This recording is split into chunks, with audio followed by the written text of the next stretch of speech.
It's a very important day, not just for these 7 families, but for all of the families that send their students here to Thunder Bay for high school and college. What have you spoken about with the families, and just what are their thoughts about all of this coming out? Well, I had the opportunity to meet with them last night.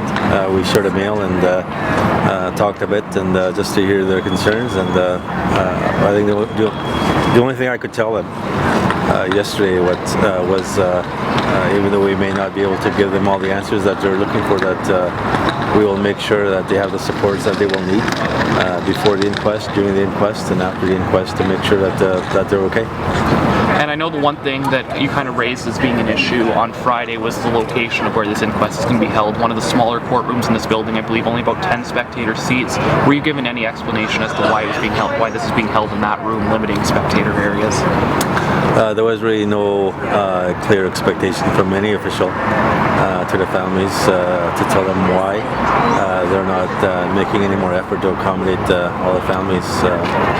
It's really unbelievable to see how this all is unfolding because the families have waited so long for this day, and for them to not be guaranteed a seat in the room is just unbelievable.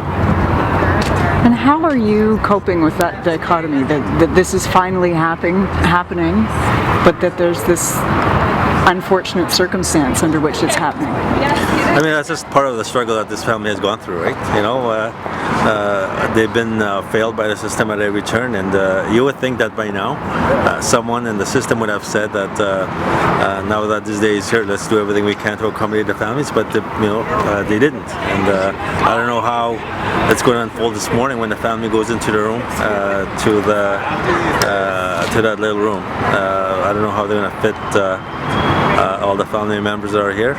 There's plus their supports, like the counselor supports that are here with them. I don't know. It's really I can't really describe it why this is happening. But I know one thing.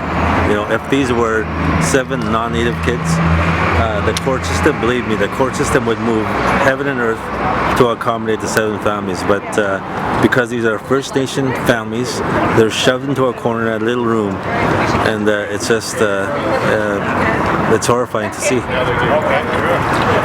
What then was the significance of the ceremony this morning? It felt like a little bit of a decolonizing the space. Well, I think we wanted to share that time with the families. They were here with us this morning to just try to begin this process in a good way, asking the Creator to bless all of us and to be with us right throughout this inquest. What can we do better going forward? What can the system do to help other families and other young people coming to? Well, I think that's why we're having this inquest, right? Is to hopefully the jury will hear all the evidence and to formulate some solid recommendations, some solutions that all of us can commit to implementing after this inquest is over. What can we be doing now? Sorry? What could we be doing now? Well, I think the city can be doing a lot more. I think just to make sure that the students that come here feel that they're part of the community, that they have a place in this community, but also to look at the broader issues, and that's what we're hoping this will accomplish, is to look at the role of government, for example, the role of Canada, the fact that levels of education in our communities are still, there's still a huge gap there, and we need to begin to bridge those gaps to ensure that these kids that come here have an equal opportunity like everybody else to make it and succeed. Before the inquest started, there were a couple of specific issues that you were hoping to highlight and have a particular focus drawn on them during the inquest. Do you feel that this inquest will cover all of the aspects and circumstances that led to these students' deaths appropriately?